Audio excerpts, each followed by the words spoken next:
Hello, it's Randy Rhodes. Here's a clip from our show, and go to randyrhodes.com for the whole thing and a podcast. Buy a stinking podcast. Mary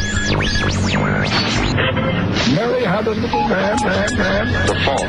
We believe that all men are created equal. To the magnificent mosaic that is America. From radio beacon to radio beacon. I have a dream.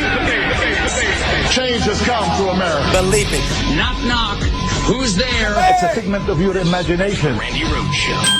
Turn up your mind. Thanks for sharing. Yes, you're welcome. All right, back in a moment with Randy Rhodes at 877-4-ALLEN. I'm Alan Colmes. We're talking to Randy Rhodes. RandyRhodes.com. That's RANDIRHODES. RandyRhodes.com, where you can get her information about her Kickstarter campaign. You're a Bernie person, not a Hillary person. I feel the burn. And people probably are not surprised to hear that. It could be a yeast infection, Alan. It could be over very soon, but I feel the burn now. I feel it. And I'll tell you, You think he's got a chance? I do. I think Nevada is going to be his. I think that's going to be but the then you got sneaky South little Carolina. thing. Well, no, he's going to. South Carolina is hers. I mean, And then you got question. all the other states where she's doing very, very well. We'll see. And she has the superdelegates. Listen, here's what I say. It's what I've always said. I am consistent. This is why I don't need notes, because if you don't lie, you don't have to wonder what you told this guy or that guy. I always said the same thing. You fall in love in the primaries. You fall in line in the general. So I'm in love now because it's primary season. Yeah. And ain't nobody going to trash my man. And then once we have a nominee, whether it's Bernie or Hillary, then we fall in line. Because now, I mean, this is a beautiful election in this way. This is a threefer because people now realize that, we always said, oh, we got to vote for president because of the Supreme Court. People didn't really connect it. That's what I've been saying forever. It's true. Yeah. I know, we all said it. Yeah. But nobody really connected it. I think now they see it playing out in front of their faces, and they understand the Senate matters. They understand the presidency matters. They understand the Supreme Court matters, and that this election is a big one. They're all important, but they're all important for different reasons. This is a threefer. Let's go to Paul in Woodinville, Washington with Randy Rhodes. Hello, Paul. Hey, Randy. Hey, honey. Ezekiel 16:48. Oh, hi. Oh, you're a Randy person? Paul's been calling me for a long time. He's one of our best callers. I have no idea who he is, so I just thought I'd make him feel good. Such a tease, Randy. Seattle? Oh, yeah, Seattle. Okay. My friend died. It's so sad. My friend died. I just had to remember Alan Colmes today because I was shocked.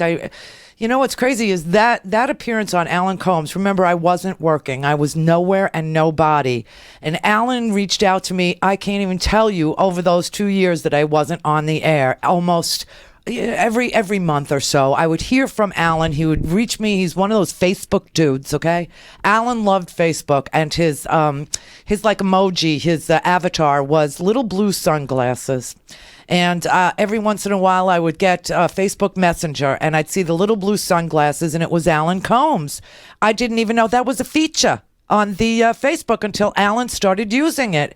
And he always checked in with me, and he always asked me, did I want to come on the show, whether I was working or not, whether I was, doing something. He didn't care that I was parked on the side. He didn't know I was trying to bring the show back. And the second he found out that I get a little messenger from Alan, the little blue sunglasses, and he says, please come on the show. I'll do it by phone. I can pre-record it, whatever you want to do. And the crazy thing is that February 16th is the day that I was on that show. I had started my Kickstarter a couple of days before that. And the only reason why I was in New York is because I had surgery. I had, I don't talk about it much, but I had breast cancer. I got diagnosed on my birthday of all days, January 28th. And I put the Kickstarter up anyway because I thought, you know what? I'm going to build something, and that's what's going to get me through it. I'm going to just focus on the future. And if I do that, the future will happen. And so I was in New York. The reason why I looked that way in that video, the reason why I'm wearing a giant flannel shirt, is I was wrapped up in bandages. The day before I did that show, I had surgery, and I wanted to, go on his show more than I wanted to, do anything. And so I didn't take any pain meds. And I went on his show, and it cheered me up no end. I didn't tell him. I didn't tell anybody. Okay. The only people that knew that I was dealing with something with my family members and Howard, who is my family, obviously, and nobody else knew. I sat there and I didn't tell Alan. He just thought I gained weight. I didn't tell him, and the crazy thing is, he didn't tell me. He didn't tell me either. He never told me he was sick. And then this morning, I just heard it on the news, and actually Howard heard it, and I was in the bathroom, which is where I do my reading. And Howard came running down the stairs, and he was going, "Oh my God, oh my God, oh my God, oh my God," because Howard knows him too, because he's been a beautiful friend to me. He was an amazing person. And if I continue playing this clip, I will cry. But if I continue playing it, you'll hear one call after another call after another going, "Alan, I hate you, but I love Randy. I love Randy." And just that little appearance on the Alan Colmes show made the Kickstarter actually start. It was amazing. I mean, at that point, we had raised a few dollars. After Alan Colmes show, all of a sudden, it looked like, hey, this could happen. This will be doable. We might reach our goal. And on Kickstarter, I don't know if you know this or not, but unless you reach your goal, you don't get any of your money. So you have to set a goal that they want you to be realistic. And if you set your goal at and you make it, then of course they take 8%, but then they will actually give you your money. But it wasn't until I was on that show, and who the hell reached out to me? Like Stephanie and Alan. Those were the only two people, and of all my friends in broadcasting over a very long career, the only two people that reached out to me, no matter where I was, what I was doing, working, not working, sitting in a chair, writing a book, not writing a book. They always, "How are you? Please come on the show. Please just, reach out, come on the show." And then Howard comes down this morning and he's like, "Oh my God, oh my God." And I go, What? Because he was scaring me, because nobody, you don't go, oh my God, right? And I hear him coming down the stairs, and I'm like in the downstairs bathroom, and he said, "Alan Colmes just died." I was like, "What?" And so I got up and I went and I reached out to a mutual friend who is also a beautiful person who helped guide me. I needed to build a business model. I needed to figure out the back end, the computer parts, all these things. And there was a friend that Alan had who's an amazing guy. His name's Robert. I won't say the last name, but Robert, I love you. Robert sat on the phone with me. I can't tell you how many hours helping me, develop a business model and figure out what I would need to buy and where to get it and, Cat 5, and all those things. And so I reached out to him this morning and, the two of us were first we were numb and then we got really angry because cancer it's taking everybody. It's taking everybody. And, now in this age of repeal Obamacare, really? This is what people, when they get diagnosed, they do whatever. You become an expert in everything having to do with that illness. You just become an expert, whether it's you, somebody you love, or God forbid, a child. That's when you become a serious expert. And you know what else you become an expert in? Healthcare. You become an expert in healthcare. What are your options? Where do you go? Who takes your insurance? Who doesn't take your insurance? Can I go? I live in Florida, but I didn't want to do surgery here. I wanted to go to the best cancer place I could find, and that was Sloan Kettering in New York. That's why I was in New York. That's why I was sitting there with Alan, because I happened to be in New York to go to Sloan Kettering. I mean, these people that are talking about Obamacare, these protesters are so amazing. They are telling all their stories. And it's hard for some people to tell their story. It's still hard for me to talk about my story because my mother had cancer. My sister had cancer. Then me, and it was like of all the things that happened, me, at least I could control it. So I didn't feel like, I was floundering around. I felt like I was in control because it was me. It wasn't happening to my sister. It wasn't happening to my mother, and so that gave me some courage and strength that it was just happening to me. But I didn't really want to talk about it. I don't talk about it. There are some things, like Israel, I don't talk about. Israel and cancer, I try and avoid it like the plague. But it just, I reached out to my friends today, and I mean, everyone has somebody also fighting, and these idiots are sitting there saying, Paul Ryan, he actually said, if we repeal Obamacare, it will make you free. How Nazi is that? I swear to God, that's what he said in a tweet. He said, freedom is the ability to buy what you want to fit what you need. Obamacare is Washington telling you what to buy regardless of your needs.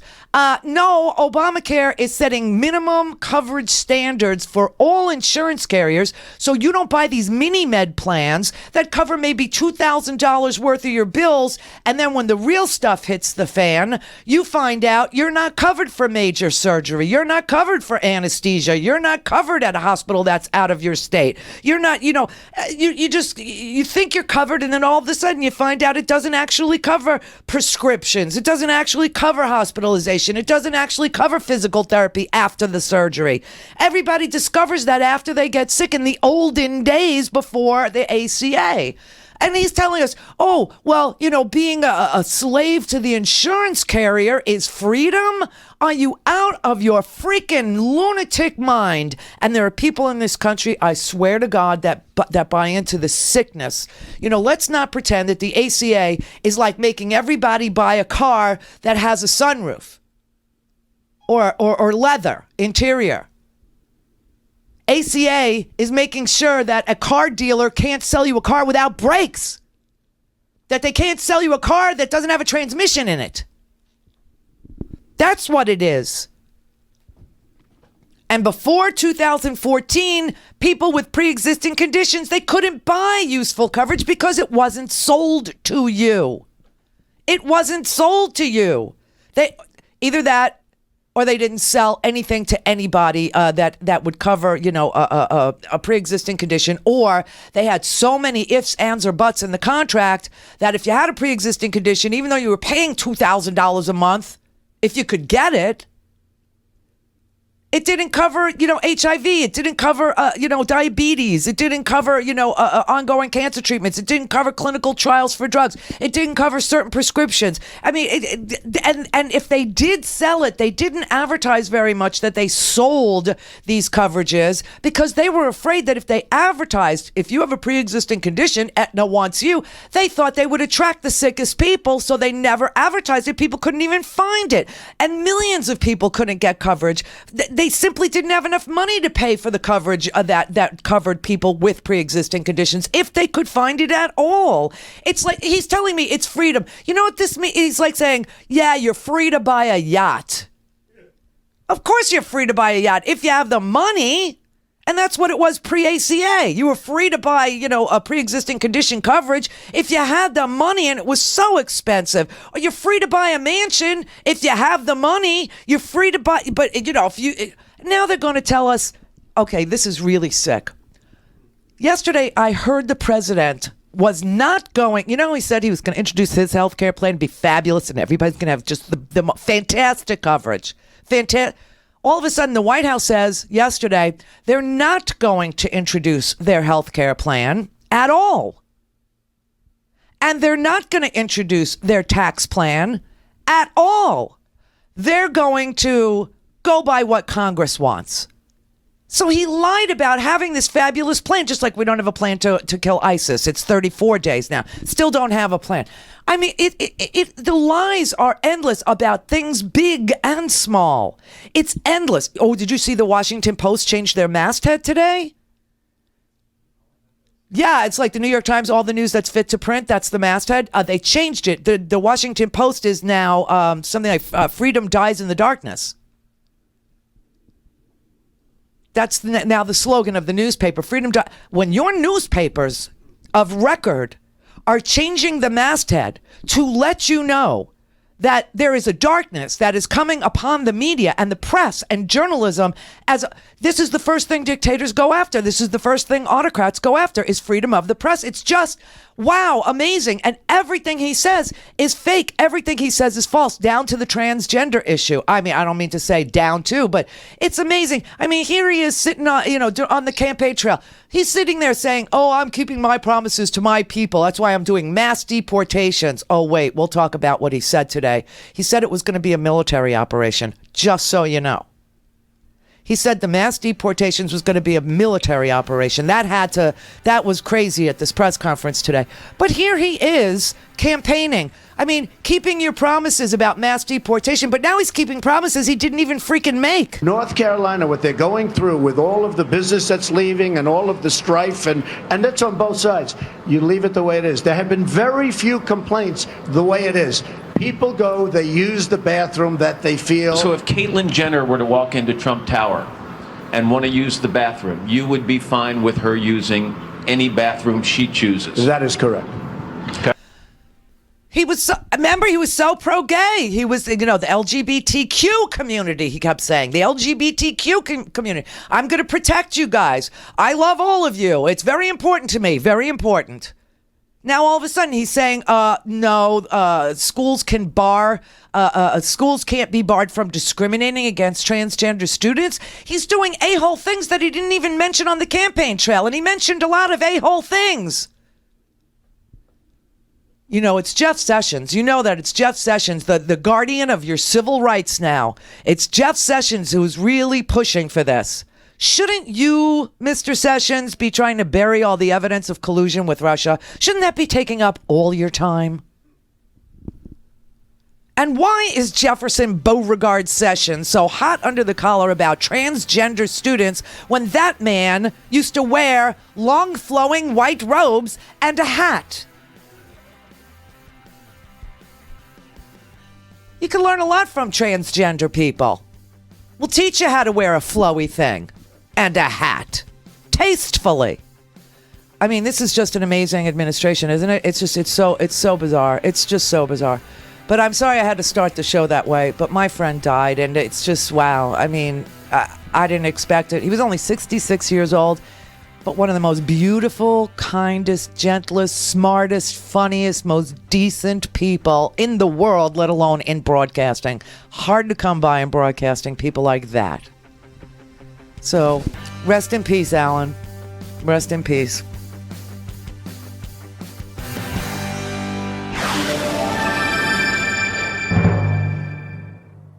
Clear for takeoff. Randy Rhodes Air Force. Air Force. RandyRhodes.com.